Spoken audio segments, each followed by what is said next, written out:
Hello friends, welcome है आप सभी का आपके इस कृष्णा एजुकेशन यूट्यूब चैनल पर, जो केवल और केवल बोर्ड एग्जामिनेशन की तैयारी करवाने के लिए बनी है। इसलिए इस चैनल को आपने अभी तक सब्सक्राइब नहीं किया तो इस चैनल को सब्सक्राइब कर दें और साइड के बेल नोटिफिकेशन को भी ज़रूर प्रेस कर दें, ताकि हमारी वीडियोज़ का लेटेस्ट नोटिफिकेशन आप तक सबसे पहले पहुँच सके। आज मैं आपको इस वीडियो में क्लास 11 की हिंदी दिगंत भाग 1 का तीसरा पार्ट आंखों देखा गदर का सब्जेक्टिव क्वेश्चंस करवाने वाला हूं। आपके पाठ्य पुस्तक में जो प्रश्न उत्तर दिए हुए रहते हैं, सेम उन्हीं प्रश्नों का मैं आपको बिल्कुल स्टिक आंसर करवाने वाला हूं। और अगर आपको इस पाठ के अलावा किसी अन्य चैप्टर की व्याख्या, वस्तुनिष्ठ या फिर लघुत्र प्रश्न उत्तर की वीडियो को देखना है, तो आप इस बुक के किसी भी चैप्टर के वीडियो को आसानी से देख सकते हैं क्लास 11th हिंदी दिगंत फुल सिलेबस के प्लेलिस्ट में, और उसका जो लिंक है वो डिस्क्रिप्शन में दिया हुआ है। और यहाँ पर सभी विषयों का पीडीएफ बिल्कुल फ्री दिया जाता है। जैसे ये क्लास होगा उसके 5 मिनट बाद आपको इसके सब्जेक्टिव क्वेश्चंस का जो पीडीएफ हो मिल जाएगा। तो उस फ्री पीडीएफ को प्राप्त करने के लिए आप हमारे टेलीग्राम चैनल को ज्वाइन कर लीजिए। टेलीग्राम चैनल का लिंक डिस्क्रिप्शन में दिया हुआ है। तो चलिए बिना किसी देरी के अब इस क्लास को स्टार्ट करते हैं। आपके पाठ्य पुस्तक में दो तरह के प्रश्न उत्तर होते हैं, एक होता है पाठ के साथ और एक होता है पाठ के आसपास। तो पाठ के आसपास वाले क्वेश्चन जो होते हैं वो क्लास वर्क के लिए होते हैं, वो इंपॉर्टेंट नहीं होते हैं। पाठ के साथ वाले क्वेश्चन इंपॉर्टेंट होते हैं और यही बोर्ड एग्जाम में पूछे जाते हैं। तो मैं इन्हीं प्रश्नों को आपको करवाऊंगा। और इस पाठ में मतलब आंखों देखा गदर चैप्टर में कुल 19 प्रश्न उत्तर दिए हुए हैं। तो मैं इन 19 प्रश्नों का बिल्कुल आसानी से सरल भाषा में स्ट्रिक्ट आंसर समझाते हुए चलूँगा, और आपको इस क्लास में इन 19 प्रश्नों का उत्तर बिल्कुल आसानी से याद हो जाएगा। इसलिए इस क्लास को लास्ट तक देखिएगा। और अगर आपने पाठ को पढ़ रखा है तो अब आप क्वेश्चन का आंसर मेरे बताने से पहले ही अपने माइंड में सोच लीजिएगा। और अगर आपने इस पाठ को नहीं भी पढ़ा तो मैं आपको बिल्कुल अच्छे से समझाते हुए चलूँगा। बस ध्यान केंद्रित करके इस पूरे क्लास को लास्ट तक अटेंड कीजिएगा, और उसके बाद पीडीएफ को जरूर पढ़िएगा, वो आपको बिल्कुल मुफ्त में मिल जाएगा। तो हमारा पहला क्वेश्चन है, अंग्रेजों को किलों को समझने में कितने दिन लगे, फिर उन्होंने क्या किया। मतलब जब अंग्रेज झांसी की रानी के किले पर कब्जा जमाने आए तो झांसी की रानी का जो किला था वो बड़ा ही मजबूत और सुरक्षित था। तो उस किले को समझने में अंग्रेजों को कितने दिन लगे थे, और फिर उन्होंने जब किले को समझ लिया तो क्या किया था, ये आपसे पूछा जा रहा है। तो पाठ अगर आपने पढ़ रखा है तो आप आसानी से क्वेश्चन का आंसर अपने आप लिख दीजिएगा। इसलिए मैं पाठ से रिलेटेड बिल्कुल आसान आंसर लेकर आया हूँ। और अगर आपने पाठ को नहीं पढ़ा तो इस क्लास को करने के बाद एक बार पाठ को जरूर पढ़ लीजिएगा। हमारा इसका जो उत्तर है वो ये है कि झांसी का किला जो है वो बड़ा मजबूत और सुरक्षित था। बाहरी लोगों के लिए उस पर कब्जा जमाना मुश्किल था। अंग्रेजों ने जब उस पर चढ़ाई की तो वे मोर्चा बांधने में पहले 2 दिन विफल रहे और तीसरे दिन वे मौके समझ गए। जब अंग्रेजों को झांसी के किले पर चढ़ाई हेतु मौके समझ आ गए तब उन्होंने रात होने पर सभी ठिकाने साध कर साधारण मोर्चे बांधे और 4 घड़ी रात रहते ही किले के पश्चिमी बाजू पर गरनाली तोपों से वार करने लगे। मतलब झांसी की रानी का जो किला था वो बड़ा ही मजबूत और सुरक्षित था, और किसी भी बाहरी लोगों के लिए उस पर कब्जा जमाना जो था वो बिल्कुल मुश्किल था। इसीलिए अंग्रेज़ों ने जब उस पर चढ़ाई शुरू की थी तो वे मोर्चा बांधने में पहले 2 दिन तो विफल रहे थे। मतलब पहले 2 दिन वे मोर्चा बांध ही नहीं पाए थे, वे किले को समझ ही नहीं पाए थे। लेकिन तीसरे दिन वे किले को समझ गए थे, वो षड्यंत्र के द्वारा समझे थे। वो अच्छे से एक्सप्लेनेशन के साथ पाठ में लिखा हुआ है कि तीसरे दिन वे कैसे समझे थे। तो इसमें कहा यह जा रहा है कि तीसरे दिन वे मौके को समझ गए कि किस तरह से इस किले को पार करना है, उस पर कब्जा करना है। और जब अंग्रेजों को झांसी के किले पर चढ़ाई हेतु मौके समझ आ गए थे, मतलब रास्ता उनको समझ में आ गया था, तो उन्होंने रात होने पर सभी ठिकाने साध कर पहले तो साधारण मोर्चे बांधे, और जब आधी रात बीत गई मतलब 4 घड़ी रात रहते ही किले के पश्चिमी बाजू पर गरनाली तोप से वे वार करने लगे और वहां से उन्होंने युद्ध का शुरुआत कर दिया। तो सबसे पहले 2 दिन वे विफल रहे और तीसरे दिन वे अच्छे से समझ गए कि कैसे इस किले पे कब्जा करना है, और फिर रात रहते उन्होंने किले के पश्चिमी बाजू पर गरनाली तोप से वार करने लगे। तो यही इसमें पूछा जा रहा था कि अंग्रेजों को किले को समझने में कितने दिन लगे थे।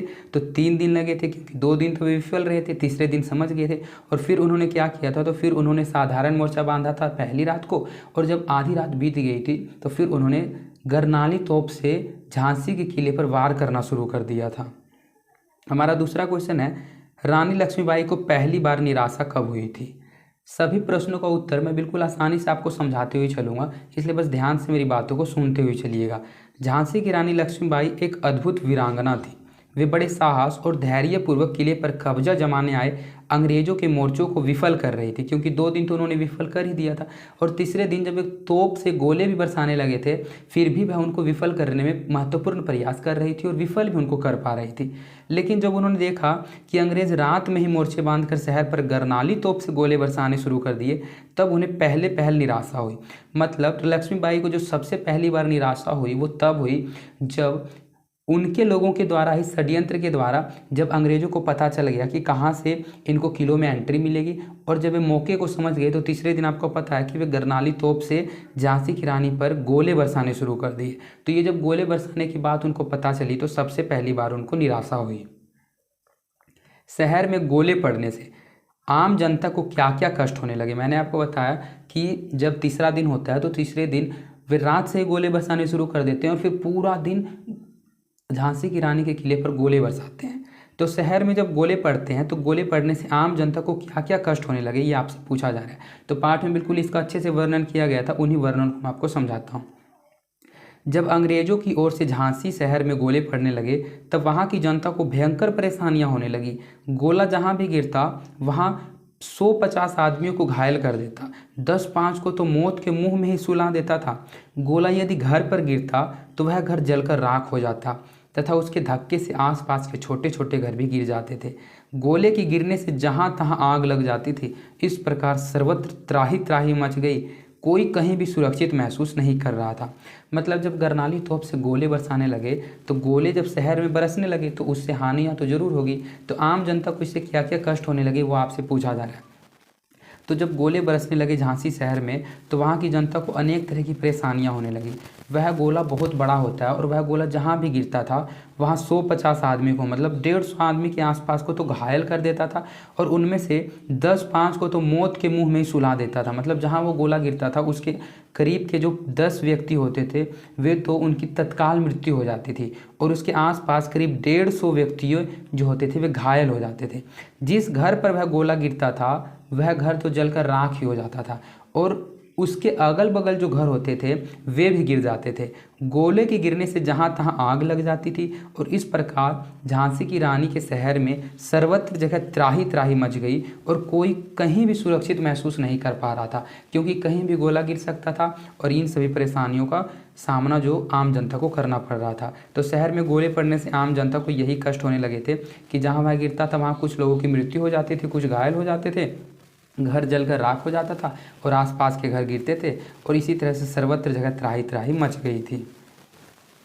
7वें दिन सूर्यास्त के बाद क्या हुआ, रात के समय तोपें क्यों चालू की गई। इसी तरह से जब 6 दिन युद्ध चलता गया तो जब 7वां दिन सूर्यास्त हुआ तो उस सूर्यास्त के बाद 7वें दिन ऐसा क्या खास हुआ और रात के समय तोपें क्यों चालू की गई। लड़ाई के दौरान 7वें दिन सूर्यास्त के बाद झांसी की तरफ से पश्चिमी मोर्चे की तोप जो है वो बंद हो गई थी, क्योंकि शत्रुओं के वार के आगे वहाँ कोई गोल अंदाज टिक नहीं पाया। इस प्रकार शत्रुओं द्वारा जब झांसी के किले पर वह मोर्चा भी तोड़ डाला गया तो उसके प्रतिकार और अपने बच बचाव में रातों रात कुशल कारीगरों द्वारा बुर्ज पर मोर्चा बांधकर तोपें चालू कर दी गई ताकि जो असावधान अंग्रेज सैनिक हैं उनको मार भगाया जा सके। तो इसमें आपको समझना यही है कि जब 7वां दिन सूर्यास्त हो गया, मतलब जब रात हो गई, तो उस समय रात के समय तोपें क्यों चालू की गई थी। तो लड़ाई के दौरान जो 7वें दिन सूर्यास्त के बाद झांसी की तरफ से, मतलब झांसी की रानी के किले में जो पश्चिमी मोर्चे की तोप थी वो बंद हो गई थी। तोप बंद होने का कारण यही था कि जो शत्रु वार कर रहे थे बार बार, उसके कारण रानी लक्ष्मीबाई का कोई भी गोल अंदाज टिक नहीं पाया था। इस प्रकार शत्रुओं द्वारा जब झांसी के किले पर भी मोर्चा तोड़ डाला गया, जब झांसी के किले में मोर्चा को तोड़ डाला गया तो उसके प्रतिकार जो थे वे अपने बच बचाव में रातों रात कुशल कारीगरों द्वारा बुर्ज पर मोर्चा बांधकर उनको तोप चालू कर दी गई। बुर्ज किसे कहा जाता है, सबसे पहले आपको ये समझना चाहिए। बुर्ज जो होता है वो किले के सबसे ऊंचे स्थान को कहा जाता है। तो उनके पश्चिमी स्थान पर जो तोप थे वे सभी तोप तो बंद हो गए थे, क्योंकि वहाँ जो गोल अंदाज था जो तोपों को चलाता था वे वहाँ टिक नहीं पाए थे, वे वहाँ से भाग गए थे, क्योंकि शत्रुओं के द्वारा वार जो है वो बहुत तेज़ी से किया जा रहा था। तो बुर्ज जो है होता है वो किले का सबसे ऊंचा स्थान होता है। तो उसी दिन रात को बुर्ज पर, मतलब किले के सबसे ऊंचे स्थान पर कुछ कुशल कारीगरों द्वारा तोपें चालू कर दी गई थी और जो असावधान अंग्रेज सैनिक थे उनको मारकर भगाया गया था। इस तरह से 7वें दिन वे अपने किले को बचा पाए थे, नहीं तो उसी दिन उनका जो किला वो पूर्ण रूप से अंग्रेजों के कब्जे में आ जाता। तो यही आपको समझना था कि 7वें दिन सूर्यास्त के बाद जो पश्चिमी तोप थी वो बंद हो गई थी पश्चिमी मोर्चे की, कोई गोलंदाज नहीं टिक पाया था और रात के समय तोपें चालू इसीलिए की गई थी कि अंग्रेजों को मारकर भगाया जा सके और वो कुशल कारीगरों के द्वारा बुर्ज पर मोर्चा बांधकर तोपें चालू की गई थी। बुर्ज मतलब ऊंचे स्थान से चालू की गई थी। हमारा 5वां क्वेश्चन है, सिपाहियों को जब लगा कि झांसी अंग्रेजों के हाथ लग जाएगी तो उन्होंने क्या किया। जो सिपाही थे जब उनको लगा कि झांसी की रानी जो है वो अंग्रेजों के हाथ लग जाएगी तो उन्होंने क्या किया। मैं सभी प्रश्नों का उत्तर आपको एक्सटर्नल भाषा में समझाते हुए चलता हूँ, इसलिए क्वेश्चन का आंसर के साथ साथ ये वीडियो का ड्यूरेशन जो है वो कुछ लंबा हो सकता है, इसलिए मैं आपको थोड़ा सा और फास्ट समझाते हुए चलूँगा, आप ध्यान से समझते हुए चलिएगा। हिंदुस्तानी सिपाहियों ने यह जानते समझते हुए भी कि अब हमारी हार होने वाली है और झांसी की रानी जो है वो अंग्रेजों के हाथ लग जाएगी, मतलब झांसी जो है, झांसी उस जगह का नाम था, वो अंग्रेजों के हाथ लग जाएगी, अपनी हिम्मत नहीं हारी थी। वे सच्चे सूरवीर की तरह और दूने चौगुने उत्साह एवं वेग से उनके मुकाबला करने को तैयार हुए। जब सिपाहियों को लगा कि जो झांसी है वह अंग्रेजों के हाथ लग जाएगी, मतलब झांसी का जो किला है वो, झांसी पूरा शहर है, चारों तरफ से बर्बादी होने लगी थी, सभी लोग शहर छोड़कर चले गए थे क्योंकि जहाँ तहाँ तोप बरसता था, गोले बरसते थे और उसके कारण सभी लोगों को हानियाँ और परेशानियाँ हो रही थी, इसलिए वे लोग वहाँ से भागने लगे थे और उनको पता चल गया था वहाँ के जो सिपाही थे कि झांसी जो है वो अंग्रेजों के हाथ लग जाएगी। तो जो हिंदुस्तानी सिपाही थे वे अच्छे तरह से जानते थे कि अब हमारी हार होने वाली है और झांसी जो है वो अंग्रेजों के हाथ लग जाएगी, लेकिन फिर भी उन्होंने अपनी हिम्मत नहीं हारी। वे सच्चे सूरवीर की तरह दुगने चौगने उत्साह एवं वेग से उनके मुकाबला करने को तैयार हुए और अंतिम समय तक मुकाबला करते रहे। बाई साहब से तात्पर्य जब भी क्वेश्चन में हो तो बाई साहब से आपको समझना है रानी लक्ष्मीबाई। तो रानी लक्ष्मीबाई ने सरदारों से क्या कहा और रानी लक्ष्मीबाई के कहने पर सरदारों पर क्या असर पड़ा। झांसी की रानी लक्ष्मीबाई ने झांसी पर आए संकट और अपनी हार देख सच सरदारों को, मतलब सभी सरदारों को इकट्ठा कर उनका मनोबल बढ़ाया। उन्होंने स्पष्ट कहा कि अब तक झांसी अपने ही चल पर लड़ी है और आगे भी लड़ेगी, इसे पेशवा अथवा किसी दूसरे के बल की दरकार नहीं। बाई साहब के ऐसा कहने पर सभी सरदारों पर अनुकूल असर पड़ा, वे सभी ओज एवं तेज से भर गए और मोर्चेबंदी के लिए कठिनतम परिश्रम करने लगे। मतलब जब झांसी की हार होने को आ गई तो झांसी की हार होने पर जो रानी लक्ष्मीबाई जी थी उन्होंने सभी सरदारों को बुलाया और उनके मनोभावना को बढ़ाने के लिए कुछ बात को कहा। तो उस बात के कहने से सरदारों पर क्या असर पड़ा ये आपसे पूछा जा रहा है। तो झांसी की रानी लक्ष्मीबाई ने झांसी पर आए संकट और अपनी हार देख सभी सरदारों को इकट्ठा किया और उन सभी के मनोबल को बढ़ाया। उन्होंने बताया कि झांसी की रानी पहले भी स्वयं ही अपने बलबूते लड़ रही थी और आगे भी लड़ेगी, उसे किसी तरह के अन्य पेशवा की तरह, मतलब अन्य लोगों की ज़रूरत नहीं है, दूसरे के बल की उन्हें किसी प्रकार की कोई दरकार नहीं। जब उन्होंने रानी लक्ष्मीबाई जी ने ऐसा कहा सरदारों को तो सरदार जो जी थे उन पर अनुकूल असर पड़ा और वे सभी ओज एवं तेज से भर गए और सभी मोर्ची बंधे के लिए, मतलब अंग्रेजों को भगाने के लिए कठिनतम परिश्रम करने लगे और जी जान से युद्ध में तैयार हो गए और आगे बढ़ने लगे। 10वें दिन लड़ाई का महत्व क्या था। 10वें दिन की लड़ाई का वर्णन संक्षेप में करें।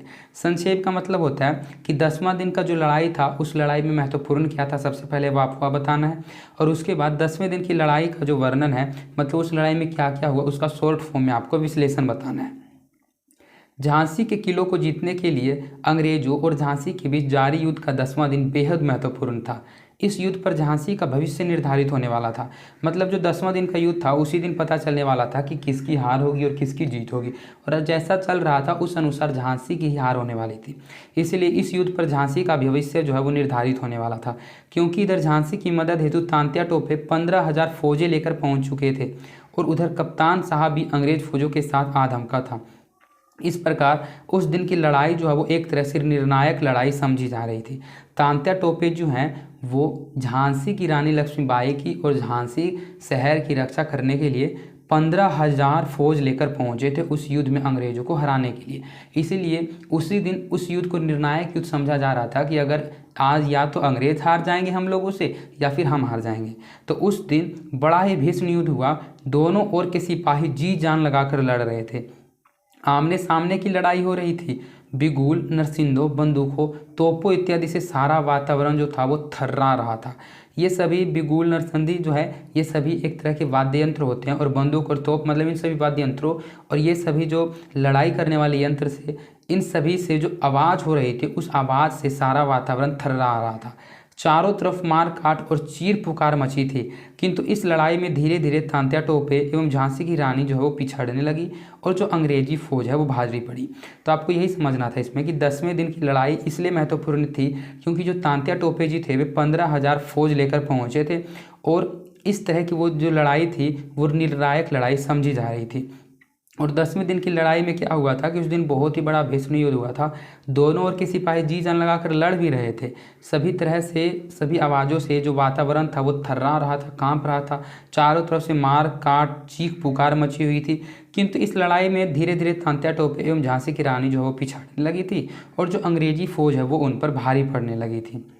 भेदिये ने रानी लक्ष्मीबाई को आकर क्या खबर दी और लक्ष्मीबाई पर इस खबर का क्या प्रभाव पड़ा। भेदिया जासूस को कहा जाता है जो एक जगह की खबर को दूसरी जगह पहुंचाने का कार्य करता है। तो जो भेदिया था, जब उन्होंने आकर बताया रानी लक्ष्मीबाई जी को एक खबर, वो खबर क्या थी वो भी मैं आपको बताने वाला हूँ। इसमें यही पूछा गया कि खबर क्या थी और उस खबर को सुनने के बाद रानी लक्ष्मीबाई जी पर क्या प्रभाव पड़ा। झांसी की रानी लक्ष्मीबाई के नेतृत्व में झांसी जो है वो अंग्रेजों से बड़ी बहादुरी से लगातार पिछले 11 दिनों से लड़ रही थी। उस रात जब बाई साहब रात को रोजाना की तरह ही शहर के किले पर गश्त लगाकर बंदोबस्त कर रही थी, तो एक भेदिये ने आकर यह खबर दी कि अंग्रेजी फौज की इतनी मशक्कत के बाद भी अपनी जय मिलती नहीं दिखाई दे रही है। उनका गोला बारूद भी अब समाप्त पर्याय हो गया है, इसलिए कल पहर भर लड़ने के बाद उनका लश्कर उड़ जाएगा। भेदिये की उक्त खबर सुनकर बाई साहब को तुरंत राहत मिली और असीम आनंद मिला। उनका चेहरा जो है वो खुशी से खिल उठा तथा उनमें नई शक्ति और साहस का संचार हुआ। तो इस क्वेश्चन में पूछा यही जा रहा था कि भेदिया ने रानी लक्ष्मीबाई जी को आकर क्या खबर दी, क्या सूचना दी, और जब रानी लक्ष्मीबाई जी ने उस सूचना को सुना तो उन पर क्या प्रभाव पड़ा। तो रानी लक्ष्मीबाई, आपको पता है कि रानी लक्ष्मीबाई जी ने झांसी के युद्ध में सबसे महत्वपूर्ण नेतृत्व किया था, क्योंकि वे वहाँ की रानी थी, वही वहाँ की शासिका थी, और वह पिछले 11 दिनों से बिल्कुल ही बहादुरी से लड़ाई लड़ रही थी। उस रात जब रानी लक्ष्मीबाई जी रोज की तरह किले की शहर की गश्त लगाकर मतलब होता है घूमना, जब वह चारों तरफ से किले की तरफ घूम रही थी और सभी जगह बंदोबस्त कर रही थी, मतलब व्यवस्था कर रही थी, जहाँ जिस चीज़ की कमी होती है उसको पूरा करना ही बंदोबस्त कहलाता है। तो वह सभी जगह घूमकर सभी जगह की पूर्ति कर रही थी गोले की, बारूद की। तो एक भेदिये ने आकर उनको यह खबर दी कि अंग्रेजी फौज जो है वो जय नहीं प्राप्त करेगी, क्योंकि उनका जो गोला बारूद है वो समाप्त होने वाला है, और कल पहर भर मतलब कुछ समय लड़ने के बाद ही उनका लश्कर उड़ जाएगा, मतलब वे हार जाएंगे, वे भाग जाएंगे। जब भेदिये की इस खबर को उन्होंने सुना कि अंग्रेज के गोला बारूद समाप्त हो गए और कल वे हमसे हार जाएंगे, तो इस खबर को सुनते ही बाई साहब मतलब रानी लक्ष्मीबाई जी को बहुत ज़्यादा आनंद मिला और असीम आनंद मिला, और उनका जो चेहरा है वो खुशी से खिल उठा कि अब हम लोग इस 11 दिन के पश्चात उनसे इस युद्ध में जीत जाएंगे, और उनमें एक नई शक्ति और साहस का संचार हुआ। लेकिन ऐसा वास्तव में नहीं हुआ था। आगे क्या हुआ था वो आप आगे के प्रश्नों में समझिए। विलायती बहादुर कौन थे? पाठ में वर्णित उनकी भूमिका का वर्णन करें। मतलब पाठ में आपने विलायती बहादुर के बारे में पढ़ा था, जो विलायती बहादुर थे वे कौन थे उसके बारे में आपको बताना है, और पाठ में आपने उनके बारे में क्या पढ़ा उसके बारे में आपको बताना है। तो अगर आप पाठ को अच्छे से पढ़े हुए रहते हैं तो इन प्रश्नों का उत्तर बिल्कुल आसानी से दे सकते हैं। तो अगर आपने पाठ को पढ़ रखा है तब तो आपको बिल्कुल अच्छे से ये प्रश्नों के उत्तर जो है वो मुझे बताने से पहले ही समझ में आ रहे होंगे, और अगर आपने नहीं पढ़ रखा है फिर भी आपको समझ आ रहे होंगे, लेकिन थोड़ी सी कठिनाई हो रही होगी। इसलिए आप इस चैप्टर के बाद इस पाठ के एक्सप्लेनेशन को जरूर पढ़ लीजिएगा।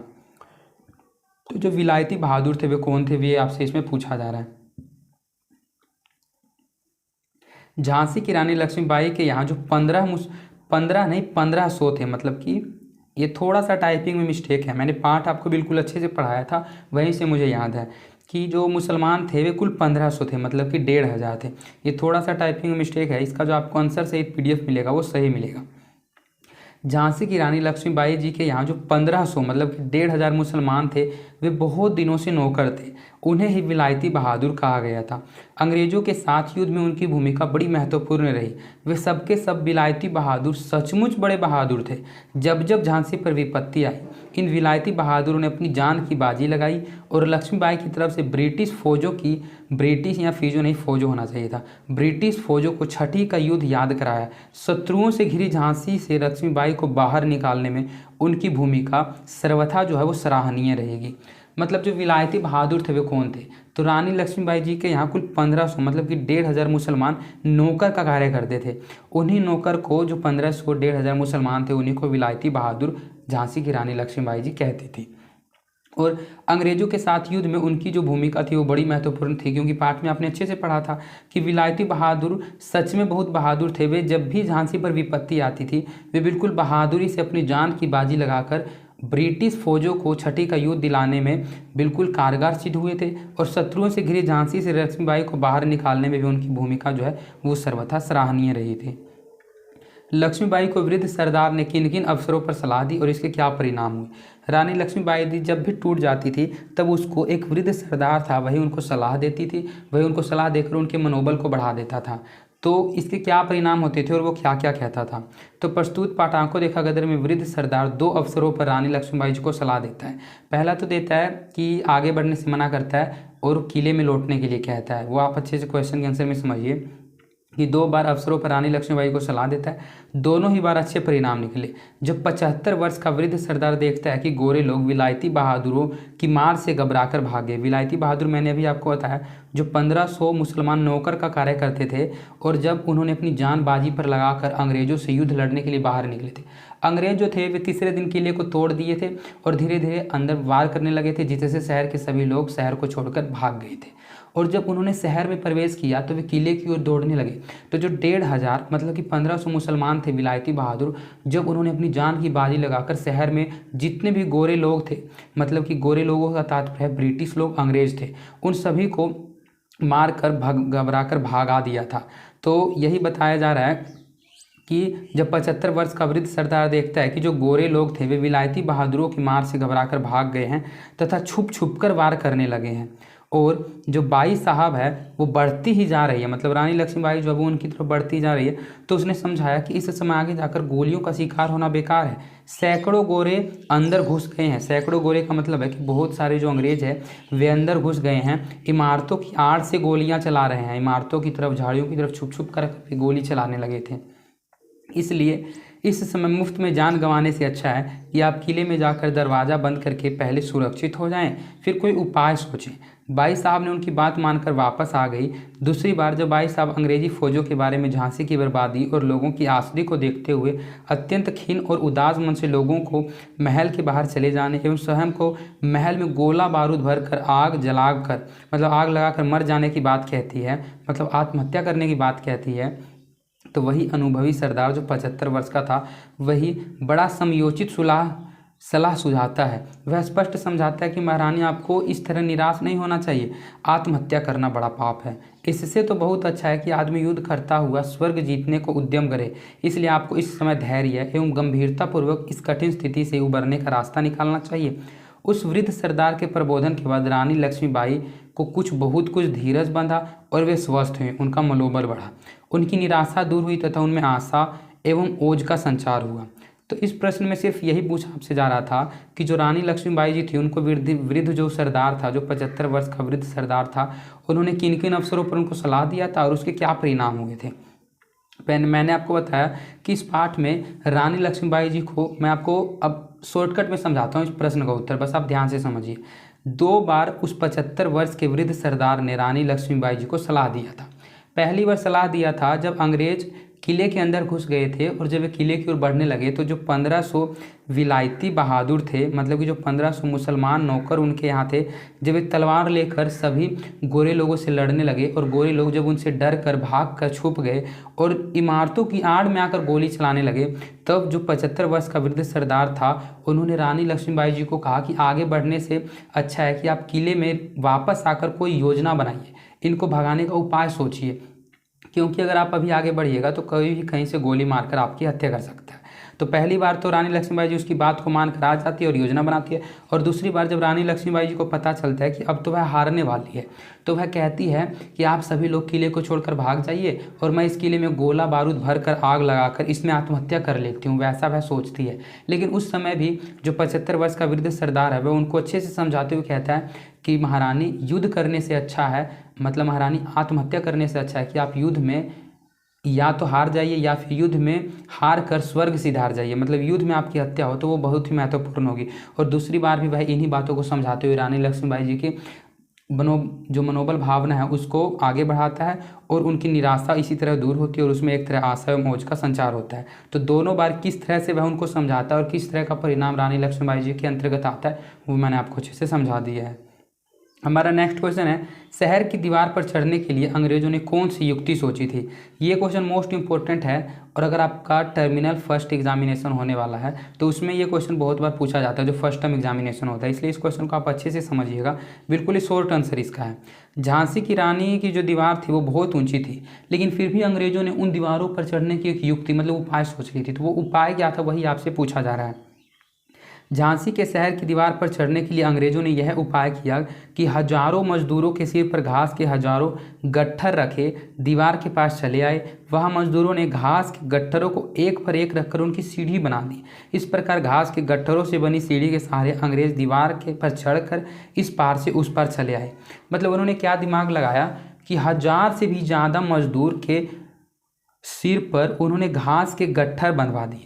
घास का जो बोझा होता है जिसको हम लोग लोकल लैंग्वेज में बोझा कहते हैं, तो बोझा सभी ने अपने माथे पर रख लिया और वे दीवार के पास चले आए। और जब 1000 से अधिक बोझा होंगे तो सभी बोझा को एक के ऊपर एक रखकर उन्होंने क्या किया, एक सीढ़ी बना दिया। और अंग्रेज जो थे वे सीढ़ी के द्वारा चढ़कर इस दीवार मतलब एक तरह से दूसरी तरफ पार हो गए। इस तरह से उन्होंने उपाय सोचा था और दीवार को चढ़कर वे अंदर घुसे थे। और उसी समय उन्होंने वार करना शुरू किया था जो इससे पहले वाले आपने क्वेश्चन में पढ़ा। और जो 1500 विलायती बहादुर थे तब वे तलवार लेकर निकले थे और उन्होंने अंग्रेजों को बिल्कुल अच्छे तरीके से घबरा कर मार कर भगा दिया था। और वे जो अंग्रेज थे, गोरे लोग थे, वे छुप गए थे। तो युक्ति उन्होंने यही सोची थी कि 1000 से भी ज़्यादा मजदूरों के सिरों पर घास के गट्ठर बनवा दिए थे और उनको दीवार के पास लाकर एक के ऊपर एक घास के गट्ठर रखकर उन घास के गट्ठरों से सीढ़ी बनाकर एक पार से दूसरे पार हो गए थे। हमारा नेक्स्ट क्वेश्चन है, गोरे लोग झांसी में घुसकर क्या करने लगे। अपने प्राण बचाने के लिए लोगों ने क्या क्या किया था। तो गोरे लोग झांसी में घुसते ही कहर ढाने लगे। वे बच्चे, बूढ़े, वे जवान किसी को न छोड़ते थे। जो भी सामने पर था उसे गोली से उड़ा देते या तलवार के वार से काट देते थे।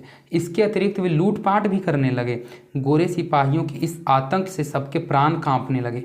अतः जान बचाने के लिए जिसे जो उपाय सूझता वो वही करता। लोग इधर उधर भागने लगे। कोई इधर गली में भागा तो कोई घर के तहखाने में दुबका तो कोई खेतों में जा छिपा। मतलब आपने इससे पहले वाले क्वेश्चन में पढ़ा कि जो अंग्रेज थे वो शहर के किले की दीवार तो बहुत ऊंची थी, लेकिन फिर भी 1000 से ज़्यादा मजदूर के सिरों पर घास के गट्ठर को बांधकर उन्होंने सीढ़ी बनाकर दीवार को पार कर किले के अंदर घुस गए थे।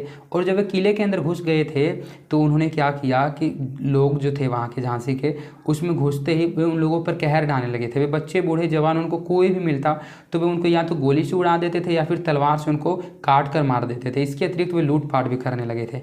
गोरे सिपाही थे, मतलब जो अंग्रेज थे, उनके इस आतंक से उस शहर के सभी लोगों के प्राण कांपने लगे थे।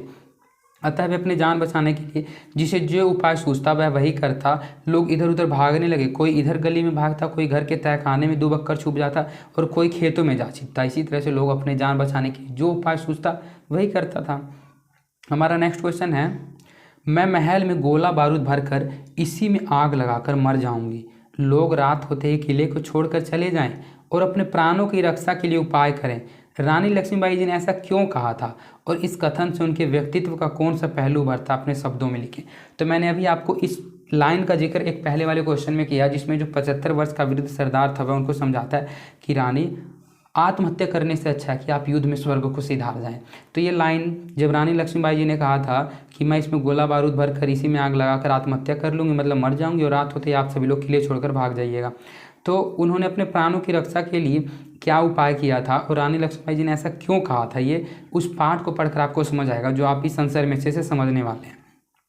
तो सबसे पहले तो आपको बताना कि प्रस्तुत पंक्तियों को विद्वान लेखक विष्णु भट्ट गोडसे वर्सेकर ने लिखा है। जब लक्ष्मीबाई ने देखा कि गोरे सिपाही लोग शहर में उपद्रव मचा रहे हैं और निरीह प्रजा बेमौत मारी जा रही है, उसका सर्वस्व बड़ी निर्ममता से लूटा जा रहा है और वह इस दर्द और दुख से बेहाल और असहाय बनी है, उनके मन में करुणा और दुख भर गया है। उन्हें ऐसा लगा कि प्रजा की दारुण दशा का जिम्मेदार जो है वो वे ही हैं, रानी लक्ष्मीबाई जी हैं। और शोक की इसी अतिशयता में उन्होंने अत्यंत निराश होकर कहा कि लोग रात होते ही किले से बाहर चले जाएं और अपनी जान बचाएं। मैं इस महल में गोला बारूद भरकर आग लगा लूंगी और इसी में जलकर भस्म हो जाऊंगी।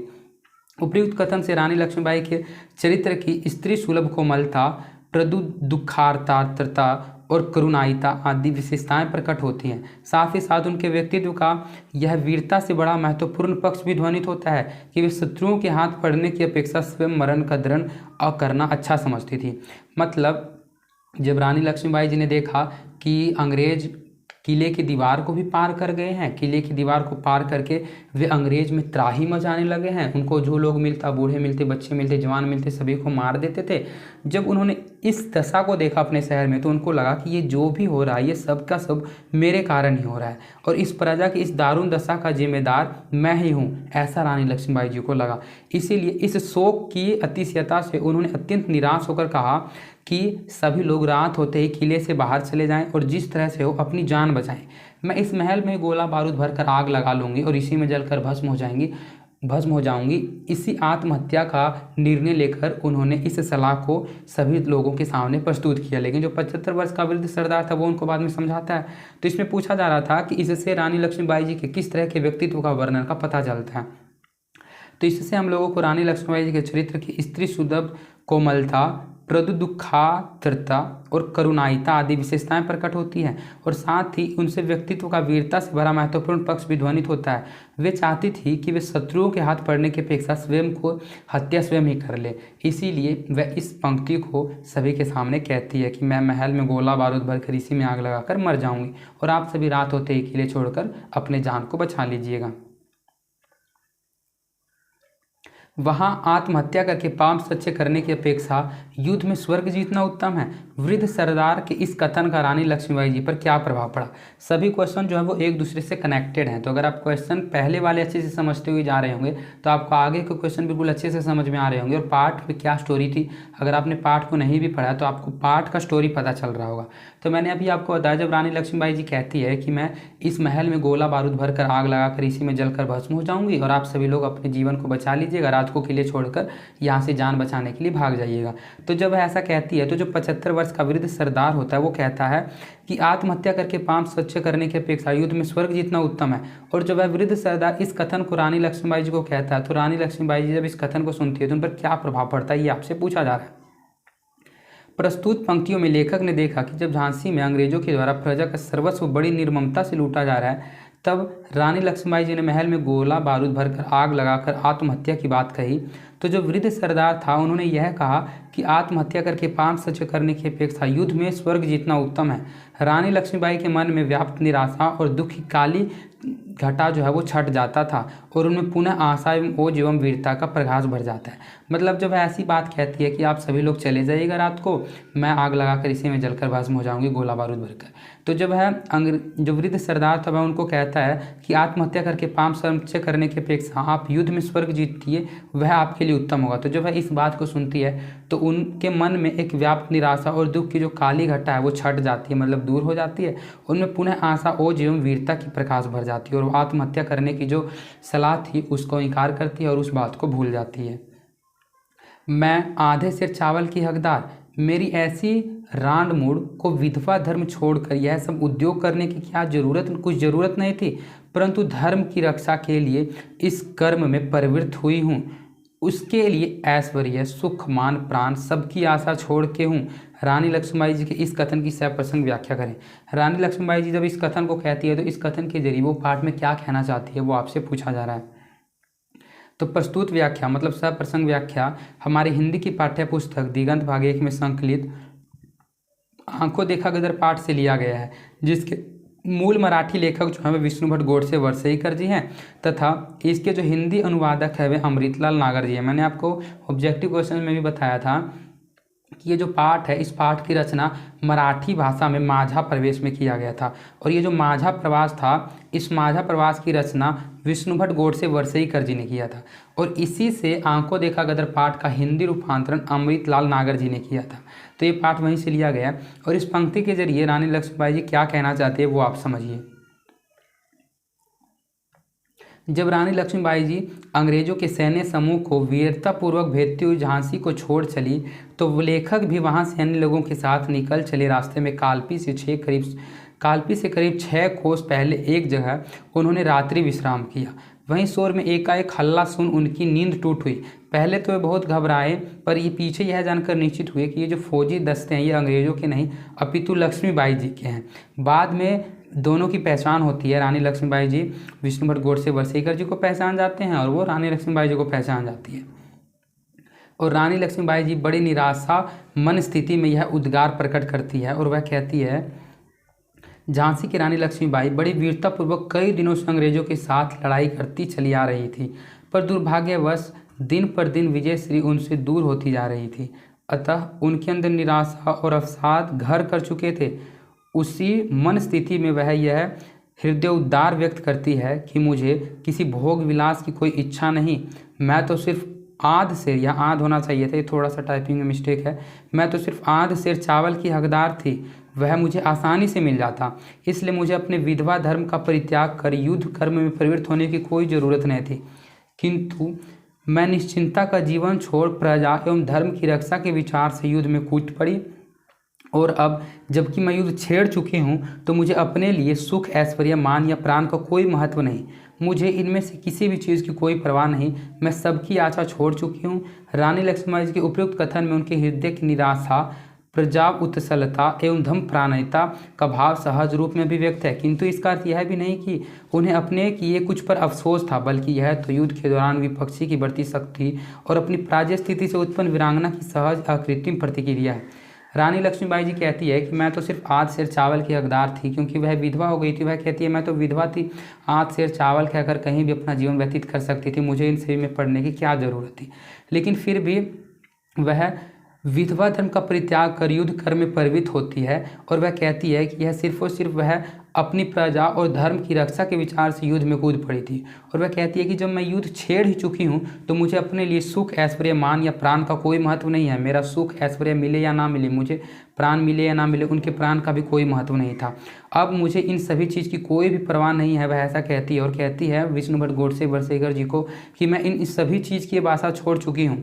रानी लक्ष्मीबाई जी से इन कथनों से हम लोगों को पता चलता है कि उनके हृदय में कितनी निराशा थी, क्योंकि वह बहुत ही वीरांगना थी। उनको इन बात का कुछ अफसोस था, क्योंकि वह विपक्षी जो था, मतलब कि जो अंग्रेज़ थे, उनकी बढ़ती शक्ति और अपनी पराजय स्थिति से उनकी जो वीरांगना थी वह अकृत्रिम प्रतिक्रिया हो गई थी। और उनकी हार के कारण, मतलब जब अंग्रेज़ों से हार गई थी झांसी में, तब वह इन बातों को विष्णुभट्ट गोडसे वर्सेकर जी कर कहती है जब वह उनसे मिलती है। तो हमारा नेक्स्ट क्वेश्चन है, आप विद्वान हैं अतः मेरे लिए पानी न खींचे। रानी लक्ष्मीबाई जी के इस कथन से अपने व्यक्तित्व का कौन सा पहलू उभरता है? मतलब जब ये इस बात को कहती है, तो उसके बाद मतलब जब जो होते विष्णुभट्ट गोडसे वर्सेकर जी हैं, वे काल्पनिक युद्ध के दौरान जब रात्रि को विश्राम करते हैं, तो वे जब सुबह को देखते हैं कि फौजें आ रही हैं, तो वे फौजें जब वह सोचता है कि अंग्रेज़ का, लेकिन वो अंग्रेज़ का नहीं, रानी लक्ष्मीबाई जी की फौजें होती हैं। और जब रानी लक्ष्मीबाई जी आती है, तो वह कुएं के पास विष्णुभट्ट गोडसे वर्सेकर जी पानी पीता है। और रानी लक्ष्मीबाई जी कहती है कि मुझे भी पानी पीना है। तो विष्णुभट्ट गोडसे वर्सेकर जी है वो उनके लिए पानी खींचने लगता है। तब रानी लक्ष्मीबाई जी इन पंक्ति को उनको कहती है कि आप विद्वान हैं, आप मेरे लिए पानी न खींचे। लक्ष्मीबाई जी के इस कथन से उनके व्यक्तित्व का कौन सा पहलू उभरता है, ये आपसे पाठ में पूछा जा रहा है। तो किस समय ये पंक्ति पाठ में आती है वो मैंने आपको बता दी। अब इसका आंसर समझिए। जब युद्ध करते करते पूरी तरह थक चुकी झांसी की रानी लक्ष्मीबाई को प्यास से परेशान देख लेखक पंडित विष्णुभट्ट गोडसे वर्सेकर से मटके से पानी निकालकर उन्हें पानी पिलाना चाहा। तब रानी लक्ष्मीबाई जी ने कहा कि आप विद्वान व्यक्ति हैं, इसलिए मेरे लिए पानी न खींचे, मैं इस कुएं से पानी अपने लिए स्वयं खींच लेती हूँ। लक्ष्मीबाई के इस कथन से पता चलता है कि उनके दिल में गुणियों, विद्वानों के लिए बड़ा आदर, मान सम्मान का भाव था। वे गुणी जनों से काम कराना अधर्म समझती थी। मतलब विष्णुभट्ट गोडसे वर्सेकर जो थे, वे एक तरह के बहुत ही अत्यंत विद्वान व्यक्ति थे। और जब वे थकी हारी झांसी की रानी लक्ष्मीबाई जी को देखती है, तो वो उनके लिए मटके से पानी निकालने लगता है कुएं से। तो जब रानी लक्ष्मीबाई जी उनको ऐसा करते हुए देखती है तब वह उनको कहती है कि आप विद्वान हैं, आप मेरे लिए पानी नहीं खींचे। और इससे उनके यही व्यक्तित्व का पता चलता है कि रानी लक्ष्मीबाई जी के इस कथन से पता चलता है कि वह गुणियों और विद्वानों का बड़ा ही आदर सम्मान का भाव था उनके दिल में, और वे गुणी जनों से काम कराना अधर्म समझती थी। यही उस पंक्ति के द्वारा उनके मन के व्यथा का हम लोगों को पता चलता है। कालपी की लड़ाई का वर्णन लेखक ने किस तरह किया है? कालपी के युद्ध के तीसरे दिन सिपाहियों ने क्या किया था? आंखों देखा गदर पाठ के अंतर्गत लेखक ने कालपी की लड़ाई का बड़ा यथार्थपरक वर्णन किया है। कालपी में लगातार 3 दिन लड़ाई चली। पेशवा की फौज पहले ही बेकार हो चुकी थी। दिल्ली, लखनऊ, झांसी वगैरह में भी अंग्रेजों की फतह हो चुकी थी। फतह का मतलब होता है जीत हो चुकी थी। जब अंग्रेज दिल्ली, लखनऊ, झांसी इन सभी जगहों पर जीत हासिल कर चुके थे, जिससे गदर खाले जो है वे निराश हो चुके थे, तो बहुत से पुराने अनुभवी सैनिक जो थे वे डर से पलटने छोड़ने लगे थे। पलटने कहा जाता है जो युद्ध की टोली होती है, उस टोली का जो सरदार होता है वही जो अनुभवी सैनिक था वो उन पलटनों को छोड़ने लगा था। उनके स्थान पर नए लोग भर्ती किए गए थे और इन नए लोगों में सिपाहियों के साथ साथ चोर, लुच्चे, लुटेरे भी शामिल थे, जिनका लक्ष्य लड़ाई न होकर लूटपाट करना था। कालपी में युद्ध के तीसरे दिन जब सिपाहियों को लगा कि अंग्रेजी फौजों से पार पाना मुश्किल है तो जीत उन्हीं की होगी, तो उनमें से सैकड़ों लोग युद्ध का मैदान छोड़ शहर में घुसकर दंगा, लूट और स्त्रियों की दुर्दशा करने लगे। इतने में जब अंग्रेजी फौज भी आ गई तो सिपाही जो थे वे वहाँ से भाग चले उठे। तो इस क्वेश्चन में ये पूछा जा रहा था कि कालपी की लड़ाई का वर्णन जो है वो लेखक ने किस तरह पाठ में किया है, और कालपी के युद्ध के तीसरे दिन सिपाहियों ने क्या किया था। तो मैं आपको शॉर्टकट में इस प्रश्न का उत्तर समझाता हूँ कि कालपी का युद्ध का जो वर्णन है वो लेखक ने इस पाठ में बिल्कुल यथार्थपूर्वक वर्णन किया है। और कालपी में जब लगातार 3 दिन की लड़ाई चली तो पेशवा की जो फौज थी, पेशवा जो था वो कालपी के युद्ध के सैनिकों की फौज थी, तो वो फौज जब पूरी तरह से बेकार हो गई थी तो वहाँ के जब अंग्रेज़ों ने दिल्ली, लखनऊ, झांसी अनेक जगहों पर विजय प्राप्त कर लिया था तो बहुत सारे जो पलटने में मतलब युद्ध के समय जो अनुभवी सैनिक थे वे सभी के सभी अनुभवी सैनिक पलटनों को छोड़ देते थे, और उनके पलटने छोड़ने के कारण उन पलटनों में सिपाहियों की नई भर्ती करनी पड़ती थी। तो उन नई भर्ती में चोर, लुच्चे, लुटेरे भी शामिल थे, जिनका लक्ष्य लड़ाई न होकर लूटपाट करना था। मतलब उन अनुभवी सैनिकों की जगह जो अन्य सिपाही नियुक्त किए जाते थे वे चोर, लुच्चे, लुटेरे हुआ करते थे। और जब वे जानते थे, जब वे युद्ध में अंग्रेज़ों के खिलाफ लड़ते थे तो उनके खिलाफ लड़ते समय जब उनको पता चलता था कि अब उनकी हार होने वाली है तो वे क्या करते थे, वे जिस शहर को बचाने के लिए जाते थे उसी शहर में वे स्वयं ही दंगा मचा देते थे, और उसी शहर में घुसकर वे लूट करने लगते थे, स्त्रियों की दुर्दशा करने लगते थे। और जब अंग्रेजी फौज को जब आते थे तो वे सिपाही जो है वहाँ से भाग चले जाते थे। तो यही वर्णन था पाठ में तीसरे दिन कि जो लुच्चे लुटेरे थे वे अंग्रेजों से लड़ने की बजाय स्वयं ही अपने शहर की दुर्दशा का कारण बन गए थे। हमारा नेक्स्ट क्वेश्चन है, लक्ष्मीबाई की मृत्यु किस तरह हुई थी, उनकी वीरता का वर्णन अपने शब्दों में करें। ये इसके बाद आपका ये क्वेश्चन इस चैप्टर में और है। ये क्वेश्चन का आंसर थोड़ा सा लॉन्ग है इसलिए आप ध्यान से समझते हुए चलिएगा। इसमें मैं आपको कुल 19 प्रश्न का उत्तर करवाऊंगा।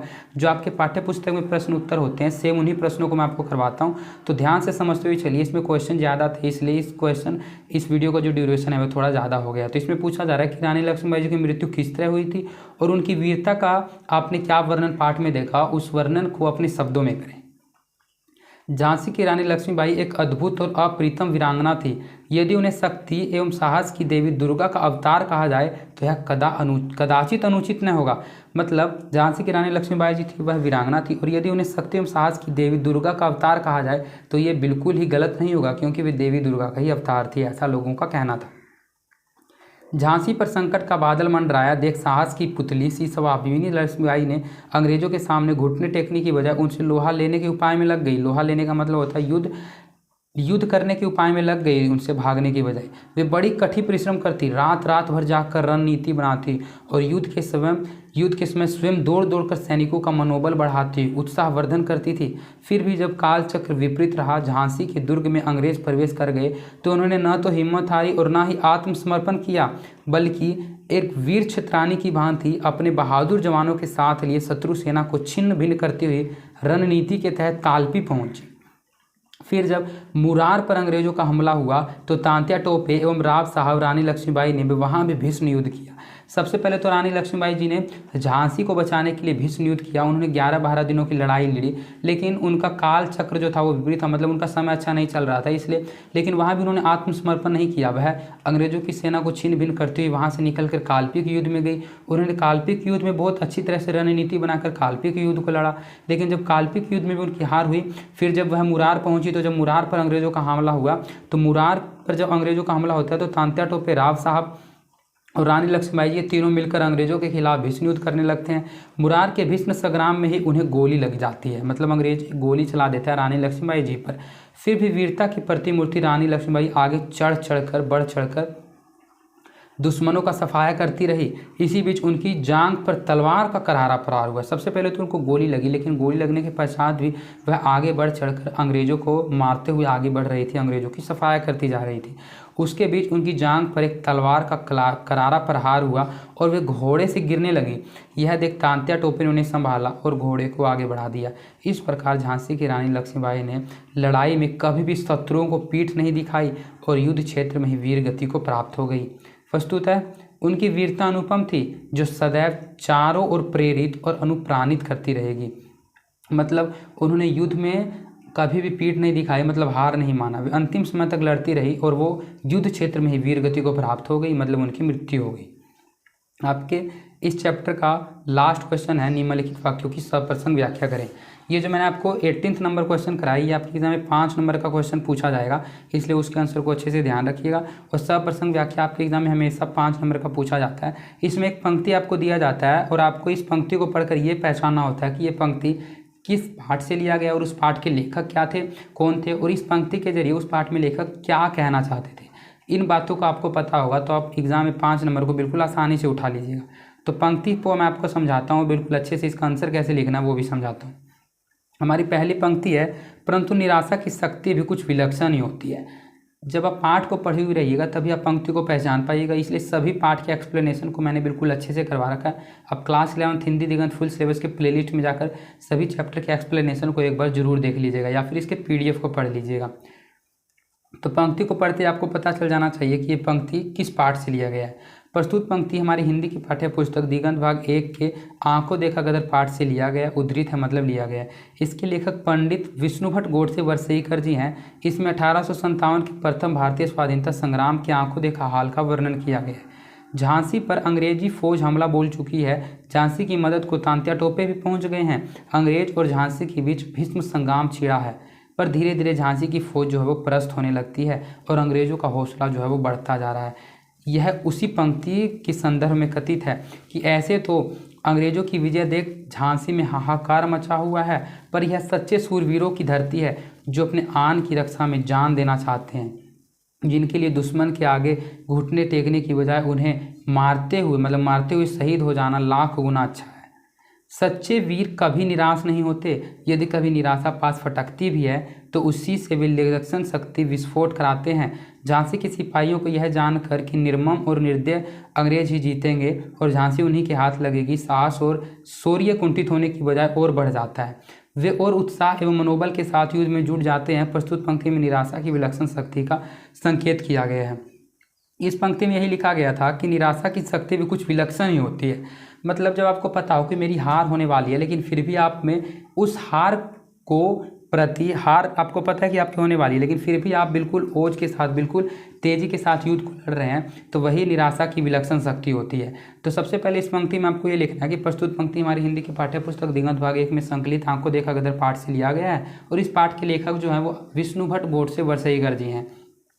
इस पाठ में उन्होंने 1857 की क्रांति का आंखों देखा हाल वर्णन किया है और इस पंक्ति के जरिए जो लेखक है वो ये कहना चाहते हैं कि जब अंग्रेज जो थे वे झांसी की रानी के किले पर बहुत ही हाहाकार मचा रहे थे, जब उन किले पर रहने वाले लोगों को पता चला कि मेरी हार होने वाली है, लेकिन फिर भी वे सूरवीर की तरह लड़ते रहे और सच्चे सूरवीर की तरह वे अपनी जान बचाने की बजाय उस युद्ध में मर जाना बहुत 100 गुना अच्छा समझते थे। जैसे कि इसमें लिखा हुआ है कि वे घुटने टेकने की बजाय मरते हुए शहीद हो जाना लाख गुना अच्छा समझते थे। वे कभी निराश नहीं होते थे, कभी निराशा उनके पास फटकती भी नहीं है। इसी से ये विलक्षण शक्ति विस्फोट कराते हैं और वे उत्साह और मनोबल के साथ युद्ध में जुट जाते हैं। परंतु पंक्ति में निराशा की विलक्षण शक्ति का यही संकेत किया गया जो आपने इस पंक्ति के में पढ़ा है। हमारा नेक्स्ट पंक्ति है, भेड़िए जब भेड़ों की झुंड पर झपटते हैं तब भेड़ों की प्राण की जो दशा होती है वही इस समय लोगों की थी। मतलब भेड़िए जो होते हैं, आपको पता है कि जंगल में शिकार करने वाला एक भेड़िया होता है जो भेड़ों की झुंड पर जब झपटता है तो सभी भेड़ भागने लगते हैं, सभी भेड़ों को नुकसान पहुंचा देता है भेड़िया। तो इस पंक्ति के जरिए पाठ में लेखक क्या कहना चाहते थे वो आप समझिए। इसमें भी आपको यही लिखना है कि प्रस्तुत पंक्ति हमारी हिंदी की पाठ्य पुस्तक दिगंत भाग 1 में संकलित आंखों देखा गदर पाठ से लिखा गया है। इसके लेखक मराठी के सुप्रसिद्ध विद्वान पंडित विष्णु भट्ट गोडसे वर्सेकर जी हैं। इस पंक्ति के माध्यम से लेखक ने आंखों देखा गदर के दौरान झांसी में अंग्रेजी फौजों के अत्याचार, उत्पात और उससे प्रभावित भय आतुर नागरिकों की असहाय व्यवस्था का बड़ा मार्मिक एवं हृदय स्पर्शी वर्णन किया है। अंग्रेजी फौज झांसी शहर में घुस चुकी थी और जनता पर बेहिंसा जुल्म ढा रही थी। बच्चा हो या बूढ़ा, जिसे भी सामने पाती मौत के घर उतार देती। इतना ही नहीं, इन वहशियों ने शहर के एक भाग में आग लगा दी जिससे सर्वत्र हाहाकार मच गया।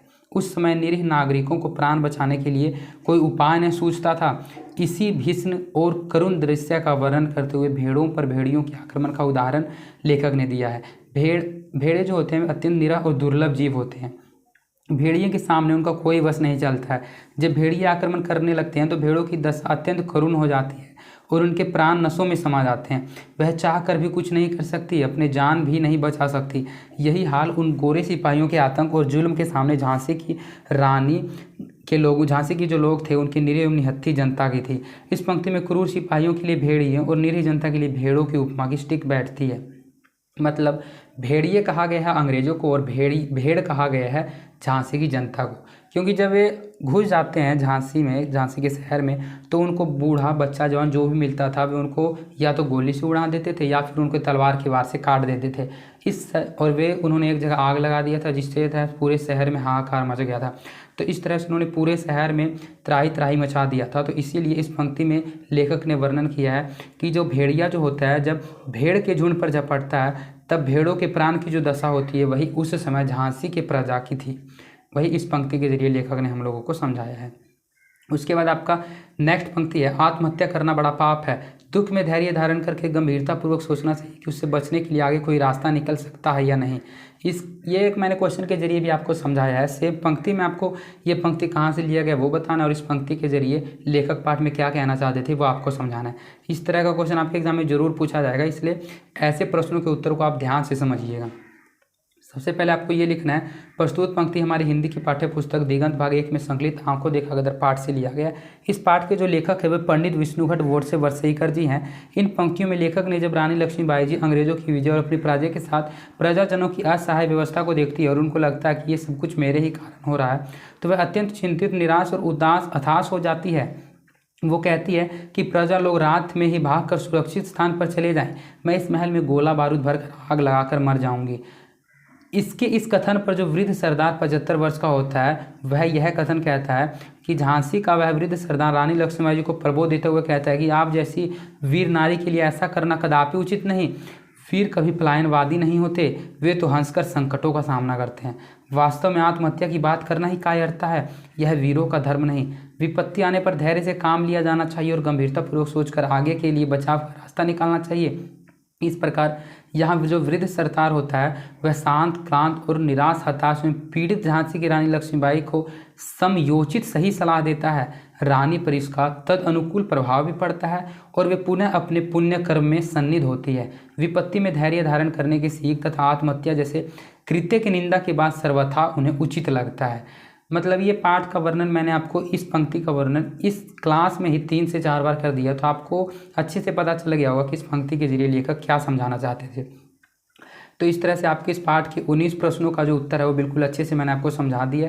अगर आपको किसी भी प्रश्न का उत्तर नहीं समझ आया तो एक बार कमेंट कीजिएगा और इसके PDF को एक बार दोबारा जरूर पढ़िएगा और इस पाठ के एक बार एक्सप्लेनेशन को पढ़ लीजिएगा। अगर आप पाठ को पढ़ी हुई रहिएगा तो इसके अलावा भी आपसे कोई भी एग्जाम में क्वेश्चन पूछ दिया जाए, आप कुछ ना कुछ एग्जाम में क्वेश्चन का आंसर जरूर लिख कर आइएगा। और अगर आपने इस क्लास को लास्ट तक देखा है तो 101% किसी भी क्वेश्चन का आंसर अगर आपसे पूछा जाए तो आप 101% 5 से 6 लाइनों में उसका आंसर जरूर लिखिएगा। और अगर आपको इसका आंसर सहित PDF चाहिए तो आप कृष्णा एजुकेशन के टेलीग्राम चैनल को ज्वाइन कर लीजिए, वहाँ पर आपको बिल्कुल इसका फ्री PDF मिल जाएगा। और या फिर आप लिंक के जरिए टेलीग्राम चैनल को ज्वाइन कर सकते हैं, या फिर आप टेलीग्राम एप्लीकेशन में कृष्णा एजुकेशन 12th को सर्च करके भी ज्वाइन हो सकते हैं। और अगर आपको यह क्लास अच्छी लगी है तो इस क्लास को लाइक कर दीजिए और इस चैनल को भी सब्सक्राइब कर दीजिए और साइड के बेल नोटिफिकेशन को प्रेस कर दीजिए, जिससे मेरा मोटिवेशन बना हुआ रहता है। तो मिलते हैं आपसे नेक्स्ट 4th चैप्टर में, उस चैप्टर के एक्सप्लेनेशन के साथ। प्रतिदिन शाम 6 बजे लाइव क्लास होता है, इसलिए प्रतिदिन शाम 6 बजे लाइव जुड़िए और इस क्लास के बारे में अपने दोस्तों को भी ज़्यादा से ज़्यादा बताइए और इस क्लास को अपने दोस्तों के बीच शेयर कीजिए। मैं बहुत जल्दी आपको प्रतिदिन क्लासेस करवाकर क्लास 11th के हिंदी का पूरा सिलेबस कंप्लीट करवा दूंगा और उसके बाद आपको क्लास 11th का जिस सब्जेक्ट को आप कहिएगा वो आपको पढ़ाया जाएगा। और अगर आप क्लास 11th हिंदी दिगंत भाग्य की किसी अन्य चैप्टर के सिलेबस की वीडियो को देखना चाहते हैं तो आप डिस्क्रिप्शन में दिए गए लिंक क्लास 11th हिंदी दिगंत फुल सिलेबस के प्लेलिस्ट को जरूर चेकआउट कीजिएगा। तो मिलते हैं आपसे नेक्स्ट वीडियो में 4th चैप्टर के एक्सप्लेनेशन में।